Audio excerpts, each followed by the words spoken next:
alive. I'm your friend, Dr. Charles Apoki, and I am with Dr. Ufoma Apoki, my third child and my second son. We're in this beautiful lake, and I'm in the outskirts of Yash. Yash is spelled L-A-S-I. No, I? I-A-S-I. I-A-S-I. I'm always missing the spelling. So, we came to this lake. Ufoma drove me here. This place, it just drains stress out of your system. It distresses you. For me, I'm distressing. All the hustle and bustle in Nigeria, I'm just distressing.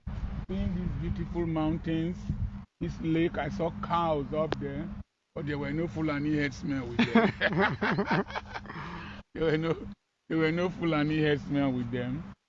But there's something that I left my last child in Bucharest, took the plane. I felt as if a part of me was leaving me. These are children I grew up with because I married early. So I used my youthful energy. My wife and I used our youthful energy to raise this.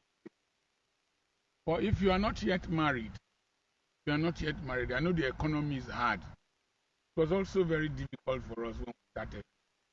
Very difficult. But we managed, we practiced delayed gratification. One thing, if you want to raise a family, don't compare yourself with people. Don't do competitive spending, competitive lifestyle. We just barely managed, and we trained these children through primary school. I was doing all kinds of things. I was practicing medicine. I was selling cars. I retailed drips at one time. I imported fish meal from Pakistan. I would drive to go and sell them in different places. There was a day I went to sell in Enugu. There was no vehicle to come back to Aba. I had to sleep in a mechanic workshop with a panel beater.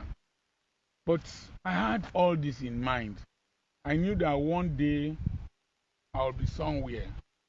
I wrote a book titled There's a Place Called There. I knew that one day all these sufferings with these children that my wife and I did would produce unexpected results.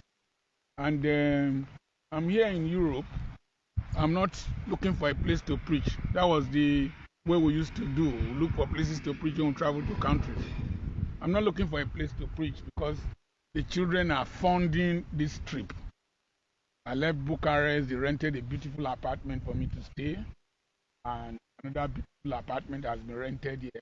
I've not paid for anything. I've not paid for flights. All the tickets are booked. So the point I want to make is that try as much as possible to invest in your children. Use your energy, invest in your children. Build a family. Build a solid family base. You will enjoy it. If you can marry early and do that, fine. At any stage you marry, still build a family base. Invest in your children. There are many things.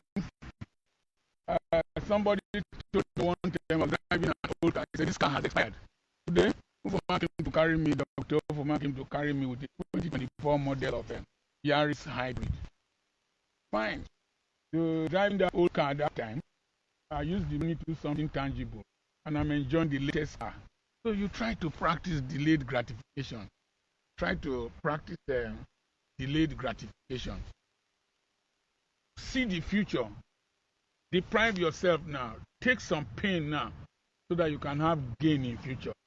I remember when I used to import cars, I would drive from Lagos at night, get to Aba, and still do surgery. All that. Today I can afford to rest. The only thing I miss is that my wife is not here. She should have come, but this is our peak season in the school business. It is the peak season, the admission time. So we practice delayed gratification. God helped me. In our house, we emphasized academics. just as my father emphasized academics. Because academics is a lever, carries you up. Academic is a leveler. Academics is a liberator. Frees you 3 L's. A lever lifts you up. Is a liberator. How do you get this? It's the way my brain is wired. It's a unique way how you can find corresponding letters. It's the way my brain is wired. There was one day I wanted to preach in church, and I was towards the Delta glass industry, a bitter glass. I told somebody to write, so I just wrote P, and they just fall into place. So some of these things, my subconscious mind just reasons that way, and that's the way I deliver my lectures. So what's the proportion of it being an inherent gift or it being training and experience? An inherent gift might be the ability of my brain to work, to think differently and think spatially.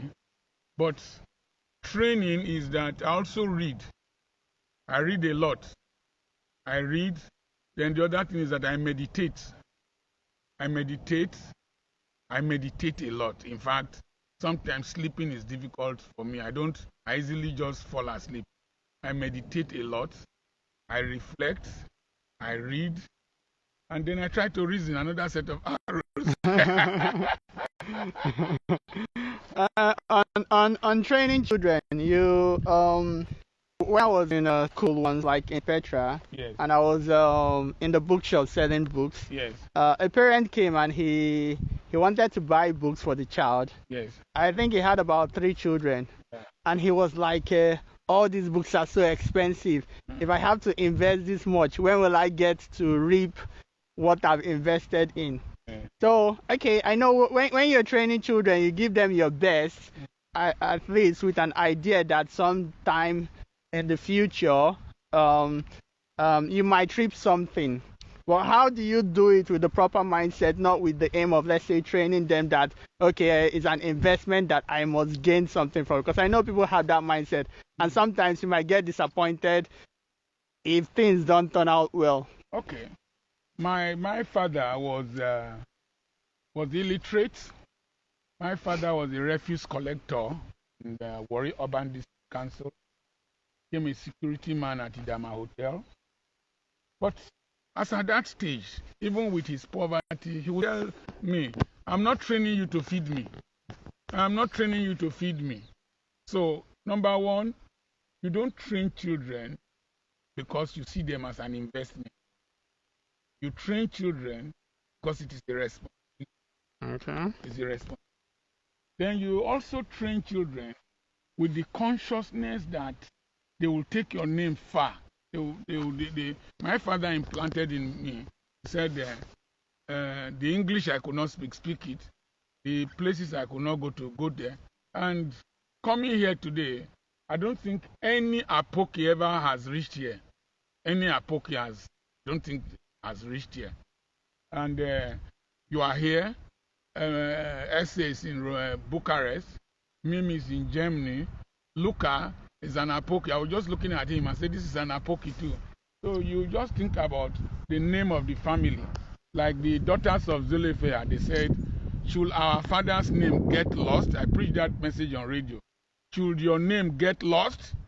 So you must always see yourself that your name, your name is your legacy. Your name is your reputation. Your name is a history. It's your brand. And so when I see you here, you are a brand. You are working in an Israeli firm. I think you are the first Nigerian to work in that firm. It's a record. So you implant in the children that they are ambassadors. The Bible says, train up a child the way he will go, and he will not depart from it. So it says that children are like arrows.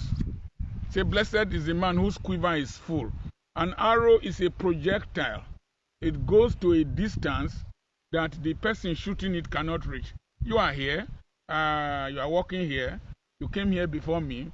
and you have achieved, even in the company you are working, you have achieved records that I didn't achieve where I was working. So we try to implant this sense of legacy in the children, not reaping. I can afford to come here with my own money. I have enough dollars here, even in my pocket here. In case of I get you. In case of I get you. I have enough dollars here that I earn legitimately. So that perception that when will I reap? Somebody saw the school I built in Okokoko, and he said that. You want to go down here? Yeah, I'll go. Somebody saw the school I built at Okokoko. He said that when that he can't spend his money building that kind of school, that when will he reap his benefit? Yeah. I didn't build that school just for benefits alone. I built that school for legacy. Whoever passes there will know that Mrs. Apoki and Dr. Apoki existed. And I'm receiving an award in Lusaka for being an iconic Niger Delta person.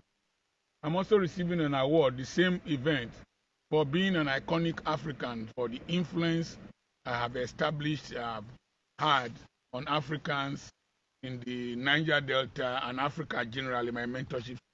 Is if I don't have such evidence on ground to prove that what I am teaching is true and is practicable and replicable, then I've just existed, I have not lived. So you don't have that mentality of immediate profit or even long-term profit. Well, is it wrong at least to have a bit of, let's say you're training children, but to see them as an investment that, okay, at some point they will come to my aid? Is it wrong to? Nothing wrong with that. Nothing wrong with that. Or you shouldn't take priority over it being a responsibility. If you, it will stress you when you see as if. What of the mother giving breast to the child? Is the child going to give the mother milk later? Anything you do, like when I was mentoring youths,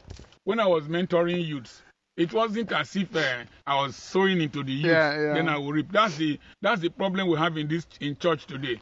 You want to give, then you want to reap back. Yeah, you're giving to God so that God will give you. No, that's Kalo mentality. Don Jazzy now gave a very dark black man 100 million. He's not expecting anything from a very dark black man. Very dark black man wants to use the money to upgrade our educational system. Very dark man is not immediately expecting anything. Once we do things because of immediacy, we will do the wrong thing. So it is true to invest in children and expect a reward, but it's not necessarily, shouldn't be just be thinking of finances alone. Okay, someone asked a question here. Oh, some people are there online already. Yeah. So let me ask, what if someone who doesn't have money, because according to the person believes your father laid a good foundation. How does this work for a single mother with nothing? Yeah, the number one, there is no single mother. I don't believe that terminology. Any woman that has a child that she is taking care of, she is a woman who is taking care of a child that a husband either has abandoned or refused to take care of. Or died. Now, the perspective that you don't have anything is a very wrong perspective. Now, first off, I think you should also talk more about your father, because... okay, my father? Yeah, because the person... Okay. What kind of foundation did your father leave besides financial? Oh, my father always emphasized me resembling Nnamdi Azikiwe, speaking English like Nnamdi Azikiwe, speaking English like Mbadiwe. So communication skill was what my father admired in these people and wanted me to have communication skills. So I don't know whether I've fulfilled his dream. He wanted me to be, my father had models that he wanted me to be like. He wanted me to be like Dr. Stevenson in the Warri Hospital. So it was those models and those aspirations that he set ahead of me that made me to pursue those ideals. Like in the human brain, as I've always said, there is mirror neurons. Mirror neurons are they are brain cells that can make you copy something and become that thing or be able to do. So my father. Okay, we are back. Okay. We are talking of the single mother with nothing. The single mother with nothing. We are back online. We went this way and the network was quite poor. So we are coming back here. But let me just say this. You see, before I come back to that question, when I watched films in those days, or I read books like The Dwelling Place and all that, I used to see all these imageries of Europe and all these things. Today, I'm experiencing it live. It gives me a sense of fulfillment, great sense of fulfillment. But let's come back to the mother. My father was a refuse collector. When he collected refuse and there were rags, he would collect the rags, wash them and hang them. And then he would gather these rags and sell to a company. I don't know what they were using them for, whether they were using them to clean oil or whatever. So in the refuse, he saw gold. He saw wealth. So he extracted wealth. That is the rags. Then my father knew how to use his spare time. Anytime he was not at work, or if he closes from work early, we had mud houses in Okere area. He would take the contract of patching those houses and doing repairing those houses. So that was another way of making income. So the fact that he was poorly paid did not mean that he will not do some extra things. Then you might not understand where we come from. So he will work from morning till maybe 5 o'clock. Then from 6, he will go and do night watchman work. He will go and be a security guard at night. And then close and start work the next day. The only time he has to sleep in the afternoon will be like Saturday and Sunday when he was not going to work. So he will use his time well. So he used his time well. He got a skill that the local environment needed, that they were ready to pay for. Number 3, where he was working, he was an employpreneur. He was employed, but he was an entrepreneur. That same attitude I imbibed. So, whatever I'm doing, I'm able to extract something that can generate revenue. I look at my environment and see what I can give, and will make extra income. Till today, I still sell gari. I make cassava and I sell gari. This year, I think I've carried cassava on my head in my farm. I have cassava in my farm till today. I know how to plant cassava. I know how to weed. Some of the gari I sold this year, I weeded around them last year. I planted them. So, dignity of labor. A single motherhood is not a license to be crying over, or like a widow. You know I'm a widow. You know I'm a this. No. You realize that there are some of your mates whose husbands died. There are some of your mates whose husbands divorced them. There are some of your mates whose husbands are paralyzed. I've been raising money for a man who has been paralyzed for 10 years, on bed for 10 years because of accident. But the wife has been sustaining the family until I came into the scene. So, what is it that you can do of sale value? What service can you render? What solutions can you provide? What skills can you acquire? What can you extract from where you are working to make some extra money? That's the thing. And then most people always think that what they are earning is not enough. This small salary. There's nothing like small salary. You will spend money on things that are not going to be beneficial to you. I was telling one young man, they asked me a similar question in Bucharest. If I have 50,000 or I come across 100,000, I will get a POS machine, be an agent for a bank, and I will be doing POS. If I make 2,000 every day times 20 days is 40,000. in addition to whatever I'm doing. Now, grain of rice, when you join grain of rice, now make pot full, according to Yoruba people. So, little drops of water make a mighty ocean. I think, is there any other question there? No, because we got cut short. Okay. Are they back? Yeah, some people are back. Okay. Yeah. So, I'm really glad. But another thing is that since, look at this vast area. You see, that was maize they harvested. Look at another farm here. Look at another farm here. And this place is close to a little bit far, just shares boundary with Ukraine. This country shares boundary with Ukraine and Moldova. So I'm seeing farms all over. If you are flying over, you will see farms. So they won't lack food. Most of our land in the Niger Delta, most of our land in Nigeria needs to be cultivated, and we need security. And we need security. These bandits and kidnappers and Fulani headsmen, we need security. I will say this with all boldness. The northern elite in this country are very insincere. When this thing started newly, because it was Christians that were attacked, they kept quiet. Kept quiet. And I was talking on television that these people are not talking. They kept quiet. Today, it has affected every person.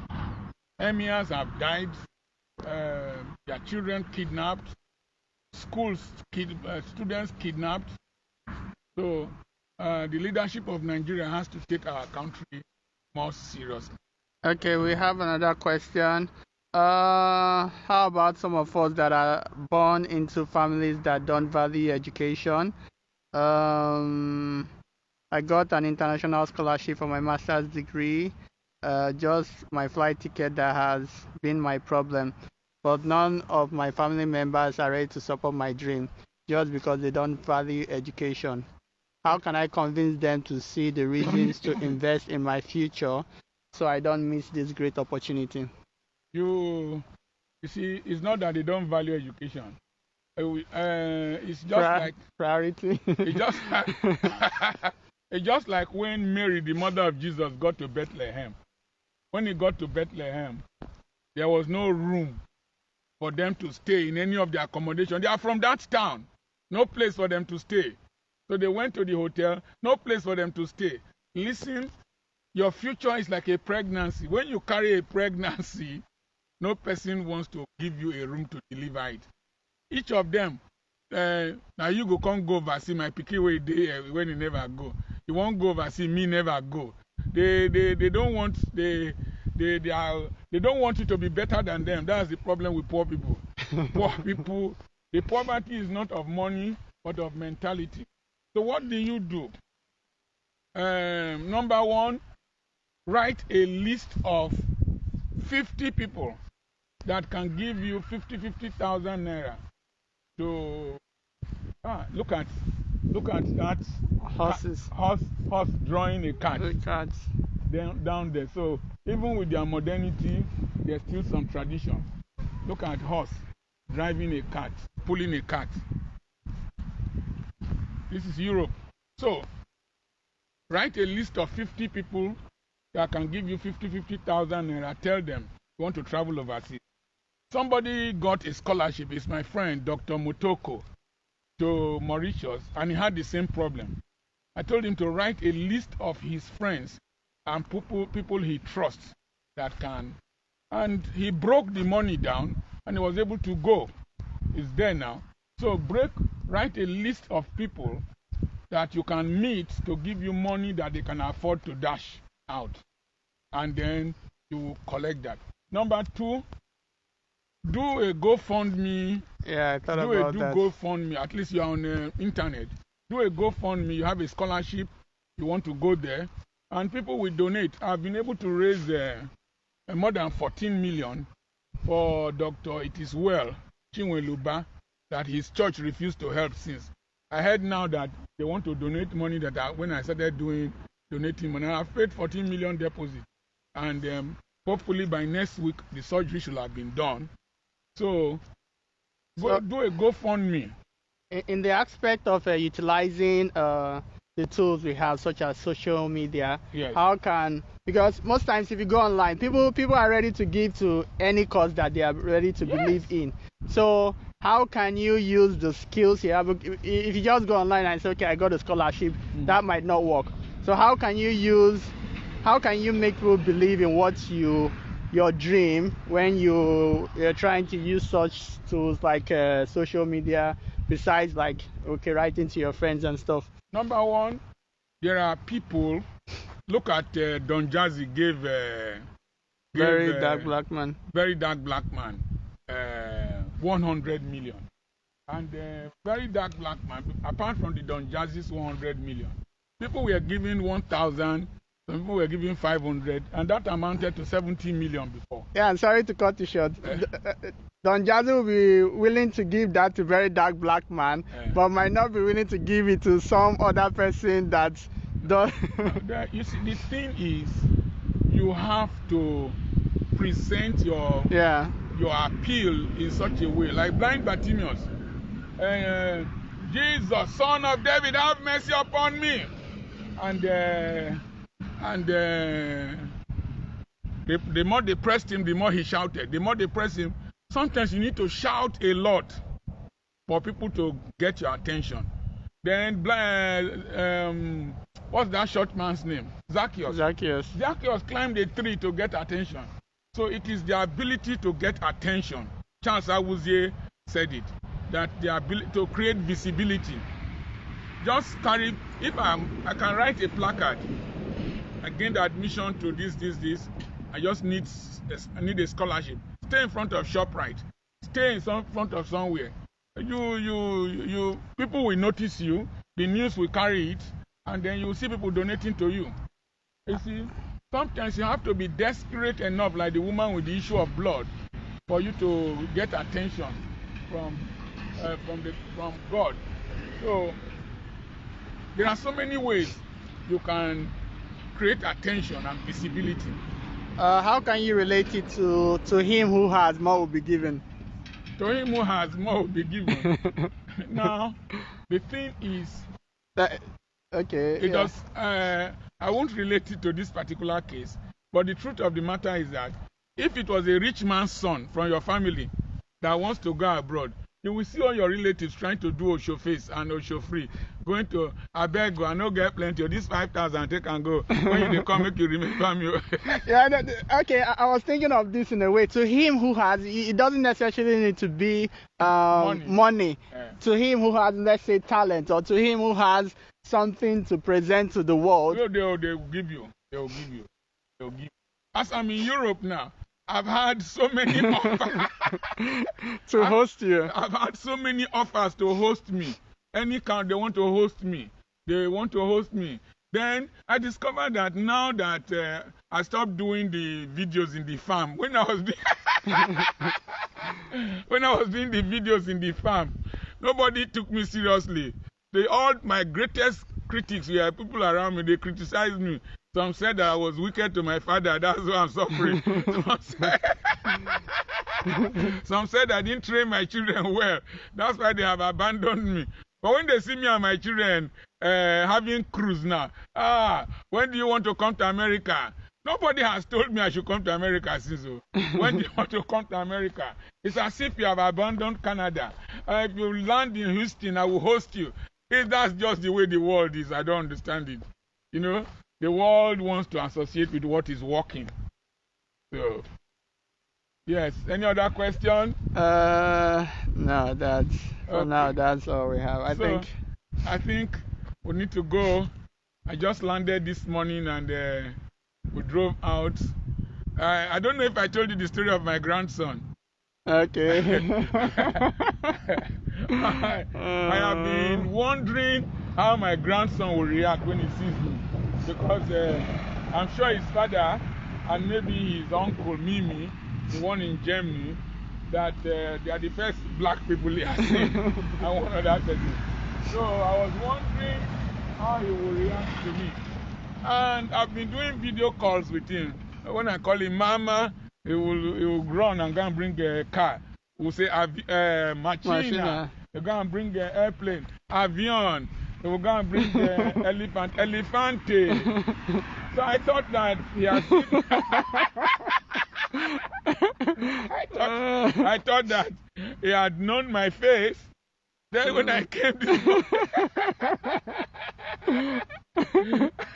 this morning, I think I should say it in pidgin English. Yeah. I came this morning, if you can't just see me, like too late.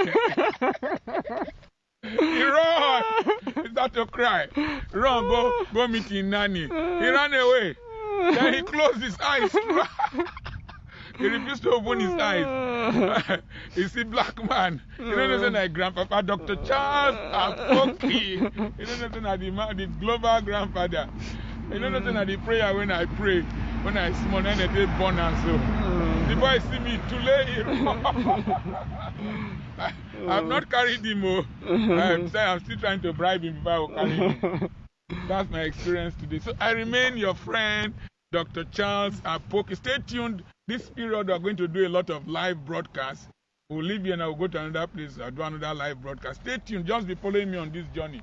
Because it is things like this that you see that stimulate your interest to live the life, to live the good life. You know, stimulate your interest to live the good life. So stay tuned. And I have a conference coming up on the 8th and on the 9th of November. It is tagged Becoming a Person of Influence. And if you send a message to +234 80 21 21 9262, he will send you the flyer of how to get admitted into the WhatsApp seminar. We had 370 something people in the last one we did in October 1st. We've had 333 people from about 33 countries. And you need to know how God has helped us to do these things. These things are possible for those who believe. I remain your friend, the area grandfather, Dr. Charles Apoki. God bless you.